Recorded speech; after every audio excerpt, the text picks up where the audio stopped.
Hola amigos y bienvenidos a Apologéticas con Marta. El programa de hoy será el tercer y último segmento de la serie sobre el movimiento Palabra de Fe y el enfoque será en definir qué es fe, cómo esa fe es torcida dentro del movimiento Palabra de Fe y cómo esa distorsión es igual a distorsiones en el ámbito del ocultismo. Si esta es la primera vez que escucha Apologética con Marta o si se perdió los segmentos anteriores en esta serie, visite la página en línea apologeticaconmarta.org o la página en Facebook Apologética con Marta y allí puede encontrar todos nuestros programas radiales disponibles en podcast o para ser descargados en sus teléfonos, tabletas electrónicas o computadoras. Muchos de los programas también ya han sido categorizados por temas y les pueden ayudar a hacer estudios en apologética cristiana basados en temas específicos. El movimiento Palabra de Fe también se conoce como el movimiento de decláralo y reclámalo, ya que esas palabras de fe tienen poder para uno lograr lo que desea. Ahora, veamos algunas definiciones de qué significa fe. Según el Diccionario de Filosofía Oxford, la fe es la convicción de la verdad de alguna doctrina que es el resultado de un acto de voluntad propia. O sea, tú crees que algo es verdad voluntariamente. No crees que algo es verdad porque estás obligado a creerlo. Si eres obligado a creer algo, entonces no es fe. Si no crees algo voluntariamente o lo dudas, entonces no tienes fe de que es cierto. Según la Biblia, fe es creer en Dios o confiar en Él. Esa creencia y confianza envuelve un compromiso de la vida de uno y un sometimiento voluntario a la voluntad de Dios. En Hebreos 11, el autor describe la fe como el estar seguro de lo que se espera y el estar convencido de lo que no se ve. En los ejemplos en Hebreos 11, él nos ofrece una lista de personas que aparecen en las historias del Antiguo Testamento. Y esas personas ejercieron una fe extraordinaria en Dios. Esas personas esperaron en Dios, obedecieron a Dios y pusieron su confianza en Dios de que Dios cumpliría sus promesas, aunque muchas veces no tenían idea de cómo Dios iba a cumplir esas promesas ni cuándo se cumplirían. El autor de Hebreos comenzó con la fe de Abel e incluyó a personajes bien reconocidos como a Enoc, Abraham, Moisés, Sansón y David. Unos vivieron vidas relativamente tranquilas con su fe. Otros vivieron vidas llenas de tormentos y persecución y se rehusaron a abandonar su fe en Dios. Génesis 15, en el verso 6, dice que Abraham creyó al Señor y eso le fue contado por justicia. Fíjate que en ese momento Abraham no tenía la ley de Moisés. Moisés vino después. La salvación de Abraham fue porque él creyó en el Señor y le obedeció. Habacuc 2, en el verso 4, también dice que el justo vivirá por fe. Pero esto no es por su fe en la fe, o por su fe en sus palabras, o por su fe en leyes espirituales. Es por fe en Dios, Creador Todopoderoso, como el único quien puede proveer perdón de pecados mediante Jesús y la salvación a la vida eterna. Cuando leemos el Nuevo Testamento, notamos que el hecho de que una persona tenga fe no quiere decir que esa persona va al reino de Dios. La diferencia está en cuál es el objeto de la fe. Por ejemplo, Santiago fue el hermano de Jesús, hijo de María, que antes de la resurrección no creía que Jesús era deidad. Luego de la resurrección, Santiago creyó en Jesús como Dios y Salvador y vino a ser uno de los líderes de la iglesia en Jerusalén. En Santiago 2, en el verso 19, Santiago escribió que los demonios también creen que Dios es uno y tiemblan. Una persona puede tener una fe intelectual de que Dios es uno. Sin embargo, no se doblegan en fe a la voluntad de Dios. Los demonios tenían fe que Dios es uno. Ellos lo conocían de seguro y lo creían. Pero esa fe de que Dios es uno no los salvó porque desobedecieron a Dios y fueron apartados de vivir en su gloria. La fe que salva es la que está puesta en Jesucristo. Es una confianza en Él por el sacrificio que Él hizo en la cruz, de derramar su sangre en la cruz para perdonar nuestros pecados, nuestra desobediencia y maldad, y llamarnos a un compromiso con Él en obediencia hacia Él. En Efesios 2, en los versos 8 al 9, Pablo escribió que la gracia de Dios nos ha salvado por medio de la fe. Esta no nació de ustedes, sino que es un don de Dios, ni es el resultado de las obras, para que nadie se vanaglorie. Y en Gálatas 2, en el verso 16, Pablo escribió: sabemos que el hombre no es justificado por las obras de la ley, sino por la fe de Jesucristo. Y también hemos creído en Jesucristo para ser justificados por la fe de Cristo y no por las obras de la ley, ya que por las obras de la ley nadie será justificado. No hay nada, absolutamente nada, que puedas hacer para tener salvación a la vida eterna, excepto creerle a Dios que Jesús fue su Hijo enviado a pagar por tus pecados. En toda la Biblia, Dios Padre, Hijo y Espíritu Santo es el objeto de nuestra fe. Es en quien creemos y obedecemos. Sin embargo, líderes en el movimiento Palabra de Fe han cambiado el significado de lo que es fe y quién es el objeto de esa fe. Enseñan que la fe se debe tener en unas leyes espirituales que uno mismo puede dominar o en las palabras que uno declara para lograr sus deseos. A veces la llaman una substancia o una fuerza espiritual. Un ejemplo es el autor Charles Capps, que en su libro titulado Changing the Seen and Shaping the Unseen, él escribió que fe es la substancia que Dios usó para crear el universo. También escribió que fe es la substancia de cosas, pero que no puedes ver la fe, que la fe es una fuerza espiritual. Otra enseñanza errónea en el movimiento Palabra de Fe se relaciona con Marcos 11 en el verso 22. Ese verso dice: Jesús les dijo, tengan fe en Dios. Aquí los maestros de la Palabra de Fe indican que la frase tengan fe en Dios debería ser traducida como tengan la fe de Dios. Con esto, ellos indican que tenemos que tener el mismo tipo de fe que Dios tiene. Fíjate que esto implica una reducción y minimización de quién es Dios, porque implican que Dios tiene fe. Si Dios tiene fe, quiere decir que debe existir algo más poderoso que Dios y que es el objeto de la fe que Dios tiene. O que si Dios tiene fe en sus propios poderes, nosotros también podemos tener fe en nuestros propios poderes. De ambas maneras, minimizan a Dios. Primero, que si Dios pone su fe en algo externo de sí, Dios entonces no es el Todopoderoso y es sujeto a algo más allá de sí. Y segundo, que minimizan a Dios al exaltar al ser humano a ser como Dios. Si el ser humano tiene fe en su propio poder, creyendo que tiene el mismo tipo de fe de Dios, en su mente está reduciendo la superioridad de Dios.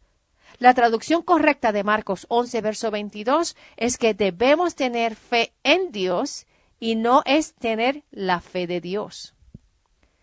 Tenemos otro ejemplo en otro libro de Charles Capps en donde esta ideología promueve la deificación del ser humano de manera indirecta. En su libro God's Creative Power, que en español es El Poder Creativo de Dios, Capps escribió que las palabras son la cosa más poderosa en el universo. Esto es falso. porque Dios es el ser más poderoso en todo el universo y fuera de este universo. Capps también escribió que el hombre es un ser espíritu muy capaz de operar en el mismo nivel de fe como Dios. Para los maestros en el movimiento Palabra de Fe, ellos creen que las palabras habladas tienen poder actual. Ellos creen que las palabras habladas programan tu espíritu para tener éxito o fracasar. Creen que esas palabras son envases que llevan fe o temor y que producen según su tipo. Ellos promueven la idea de que Dios nunca hace nada sin primero decirlo y que Dios desata su fe en palabras. Sin embargo, las palabras no son envases ni producen según su tipo. Y Dios es omnisciente y omnipotente y Él no necesita fe. Dios es el yo soy de Éxodo 3, verso 14, y Él no necesita fe para ejercer cambio, ya que Dios no cambia, Él es perfecto y Él es el mismo ayer, hoy y siempre. Kenneth Hagin en su libro You Can Have What You Say, que sería Tú puedes tener lo que dices, él escribió traducido al español lo siguiente: Tú siempre obtienes y tienes en tu vida lo que tú crees y dices. Si no crees lo que dices, no debes decirlo, porque si tú dices algo por mucho tiempo suficiente, esas palabras eventualmente van a registrarse en tu espíritu y tu voluntad y van a controlar tu vida. Esta ideología de Hagin es completamente falsa. Basta leer las cartas de Pablo a las iglesias, animándolas a que perseveraran en la fe, en medio de gran persecución y en medio de pobreza. Cristianos debían mantener su fe aunque fuesen esclavos o estuviesen enfermos. Muchos murieron bajo la persecución y muchos aún mueren en persecución en Siria, en Irán, en Corea del Norte, o mueren por enfermedades o porque están pasando gran pobreza y hambruna. ¿Quiere decir que ellos no tienen fe porque no tienen lo que hablan y están sufriendo innecesariamente? No, es falso. De hecho, Pablo nos cuenta todas las cosas que él sufrió por su fe. En 2 de Corintios, en el capítulo 11, versos 23 al 27, Pablo nos dice lo siguiente: Mis trabajos son más abundantes, mis azotes innumerables. Mis encarcelamientos, muchos más. Muchas veces he estado en peligro de muerte. 5 veces he recibido de los judíos 39 azotes. 3 veces he sido azotado con varas. 1 vez he sido apedreado. 3 veces he padecido naufragio. 1 noche y 1 día he estado como náufrago en alta mar. Son muchas las veces que he estado de viaje corriendo peligros de ríos, peligros de ladrones, peligros de mi propia gente, peligros de los no judíos, peligros en la ciudad, peligros en el desierto, peligros en el mar, peligros entre falsos hermanos. He pasado por muchos trabajos y fatigas. Muchas veces me he quedado sin dormir. He sufrido de hambre y de sed. Muchas veces no he comido y he pasado frío y desnudez.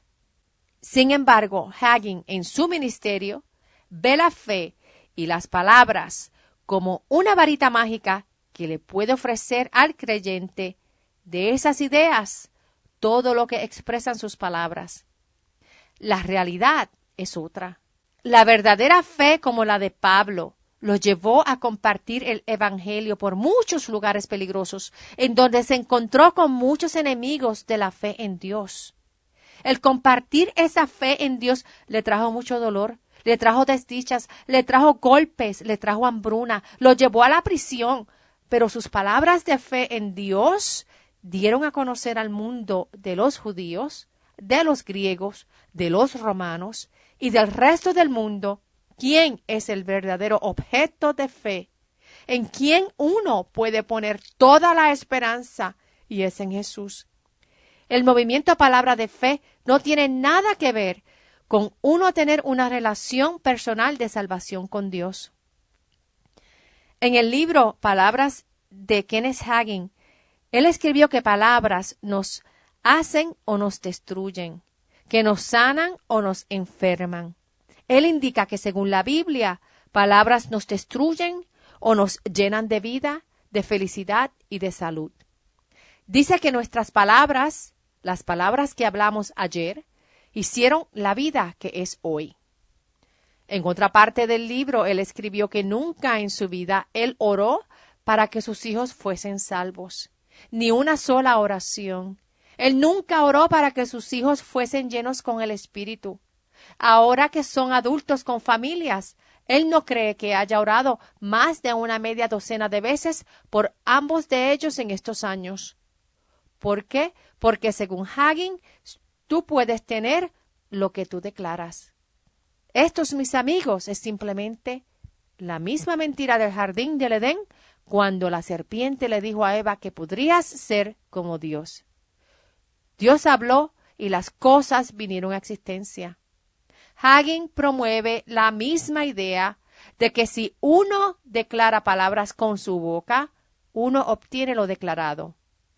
No solo promueven la idea de que uno actúe con su boca como si uno fuese un Dios, sino que también tratan a Jesús como si Jesús fuese sometido y obligado a obedecer al ser humano.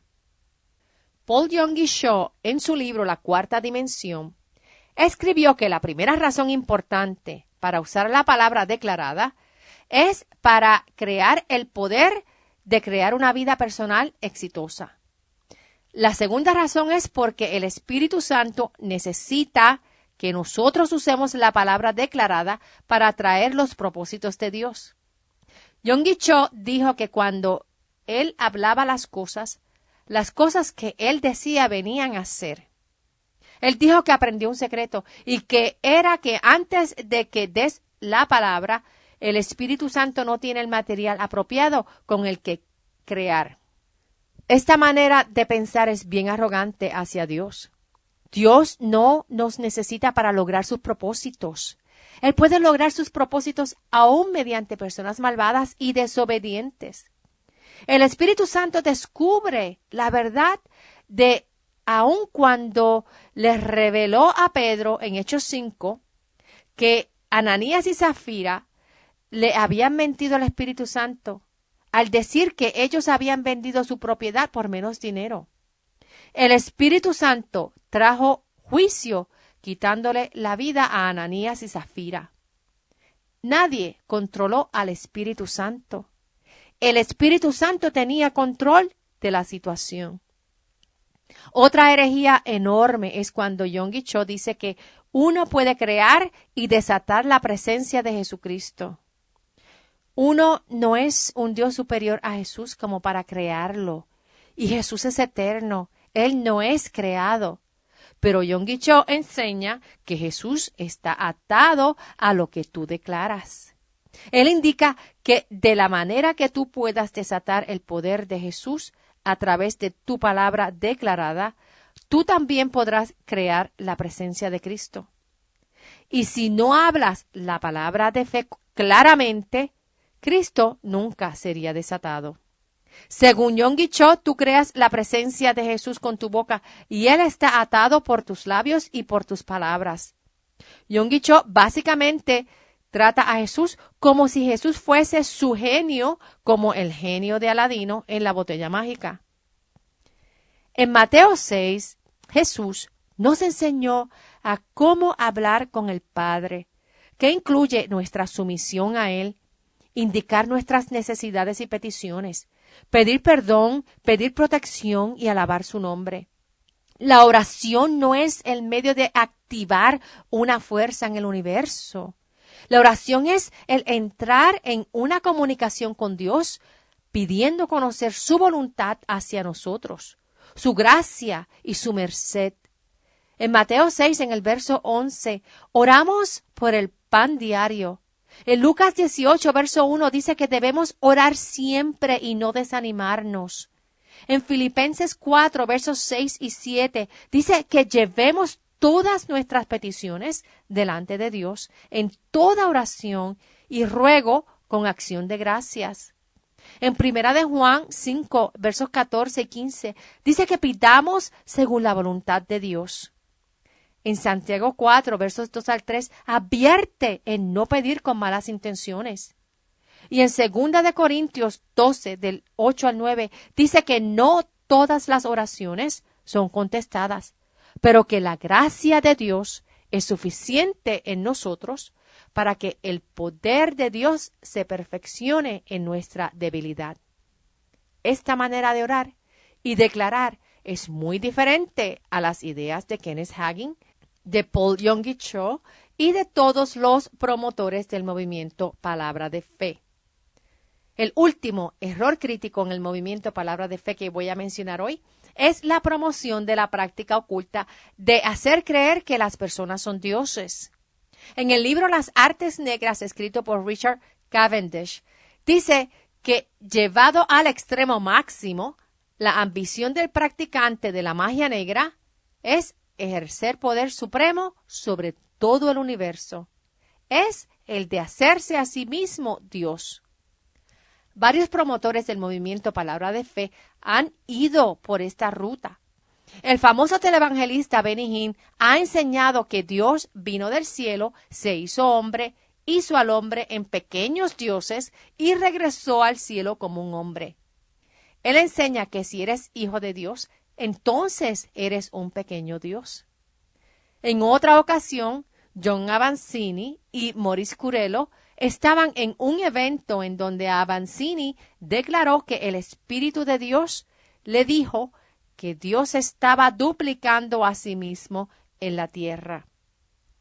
Obviamente, esa declaración va en contradicción directa con Dios, cuando en Isaías 43, en el verso 10, Dios dice que Él es el Señor y que no ha habido ningún Dios antes que Él y no lo habrá después que Él. La Biblia nos enseña que Dios existe, es un solo Dios. Aunque nosotros hemos sido hechos a la imagen de Dios, esa imagen de Dios no nos hace deidad. Segunda de Pedro 1, del 3 al 4, dice que somos partícipes de la naturaleza divina de Dios, pero de manera muy diferente a la presentada por el movimiento Palabra de Fe. Los versos dicen: todas las cosas que pertenecen a la vida y a la piedad nos han sido dadas por su divino poder, mediante el conocimiento de aquel que nos llamó por su gloria y excelencia. Por medio de ellas nos ha dado preciosas y grandísimas promesas, para que por ellas ustedes lleguen a ser partícipes de la naturaleza divina, puesto que han huido de la corrupción que hay en el mundo por causa de los malos deseos. Sin embargo, cuando se refiere a que somos partícipes de la naturaleza divina, no es a la naturaleza de deidad de Dios, sino a la naturaleza moral de Dios. Si vamos a Hebreos 12, del verso 9 al 10, dice: por otra parte tuvimos padres terrenales, los cuales nos disciplinaban y los respetábamos. ¿Por qué no mejor obedecer al Padre de los Espíritus y así vivir? La verdad es que nuestros padres terrenales nos disciplinaban por poco tiempo y como mejor les parecía. Pero Dios lo hace para nuestro beneficio y para que participemos de su santidad. La primera carta de Pedro 1, verso 16 dice: sean santos porque yo soy santo. Por lo tanto, si hay palabras de fe que sí deberían salir de nuestras bocas, son esas plegarias ante el trono de Dios, hacia nuestro amado Padre Celestial, dándole alabanzas y agradecimiento infinito a Jesús por tomar nuestro lugar en la cruz del Calvario y darnos el perdón de nuestros pecados y por abrirnos el camino a la vida eterna. Debemos declarar palabra pidiendo perdón, restauración, protección, sabiduría, pidiendo su ayuda para vivir vidas reflejando su santidad y su justicia moral. Pedir amor por Él y por nuestro prójimo. Y también pedir que nos ayude a amar al enemigo. Debemos orar por nosotros, por nuestras familias, por nuestros vecinos y amigos. Orar por nuestros líderes y mantener siempre los ojos puestos en la voluntad de Dios por nuestras vidas, perseverando en todo momento. llenos de la esperanza a la vida eterna y a su paz que tenemos prometida. No existe palabra humana que pueda expresar el amor que Jesús tiene por nosotros. Jesús es la palabra que se hizo verbo y vivió entre nosotros, dando testimonio de la verdad. Si te has descarrilado, siguiendo movimientos como el de palabra de fe, regresa al verdadero Dios eterno. Él te ama y Él siempre te va a mantener en la senda de la verdad. Lee su palabra en la Biblia y confía que el Espíritu Santo te va a ayudar a conocer las cosas maravillosas que Dios tiene reservadas para todo aquel que le busca y le ama. Que Dios te bendiga y hasta el próximo programa. Chao.